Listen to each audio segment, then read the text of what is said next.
to my second home. July 15th was a difficult day for Turkey. I know that a lot has been said about it, and there's different perspectives that each person presents. To take to the streets, as someone who was on the streets, I can tell you, people who voted for him and people who probably never ever voted for him were out on the streets as well. Because these people, some of them are young, some of them are like myself, they know what there is to stake. They remember the old days of Turkey.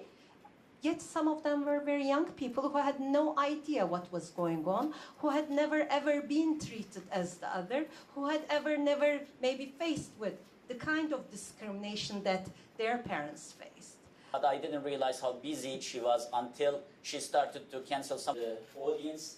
And I will keep in mind that she has a very busy schedule. My first question is interrelations, and after another coup, especially after the postmodern coup of also adapting to the changing. We were expecting a never again coup attempt that there will be, and considering that the state of emergency will be lifted. The Turkish nation is very, very open about it. We had 87% voter turnout, which I'm really excited about. Some of these voters didn't vote for us, but one of the things that we said during the campaign as well was, yes, we would love for you to vote, but no matter who you're voting for, please go out and vote. So it's important. So 87% voter turnout when it's summer, it's a very good number, and the results are very good. But Consultants, Richard Olson from the State Department and in Helsinki. Should we be friends with Russia? Well, that's sort of the Facebook way of looking at international politics. Are you going to get a like if you are friends with Russia? The president has been quite clear. It's not about being friends. And anybody who's taken a freshman course in diplomacy knows the old quote, which is, countries don't have friends. Is at where we're at with Turkey, somewhat forgetting that in the midst of a traumatic event like that, that the reverberations and the adjustment periods stretch on for some years. So I wish the Turkish people a continued recovery from that event and the re-strengthening of the institutions that were damaged and ruined, not just by the coup, but by the several years that led up to it, during which time there was a real competition for the sort of sovereignty of the state.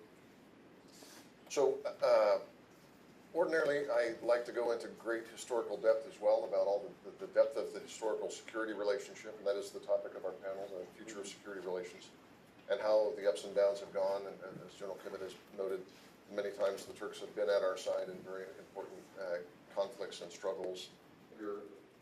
Much has happened. I am one of those who believes that the Syrian conflict has been a unique, distorting, not just the function of when we started providing arms to the Syrian government. It sort of suggests a two-phase approach, especially when security is the main focus of the security disagreements that we have. And then second, we need to strengthen the rest of the entirety of the relationship.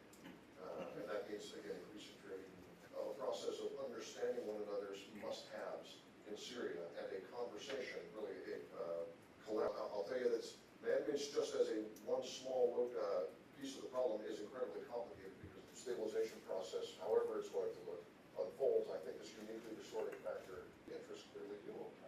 Iraq is one, Afghanistan's another. There are places in Africa and Central Asia. We can talk about energy security. State tensions will be undone by the winding down of the Syria conflict. But it's an say security concerns. I mean, security initiatives by one side or the other. How that all developed. Interpretation is that the U.S. was not particularly forthcoming. We're strong, they are strong, and they will get stronger.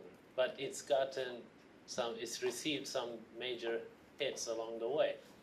And I would say that those exist there, and they will be constituting kind of the bedrock of this relationship.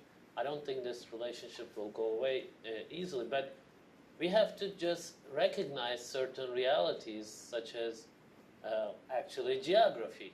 It works, it's to the benefit of Turkey. It's very important, Turkey's geography, and it makes it in many ways indispensable.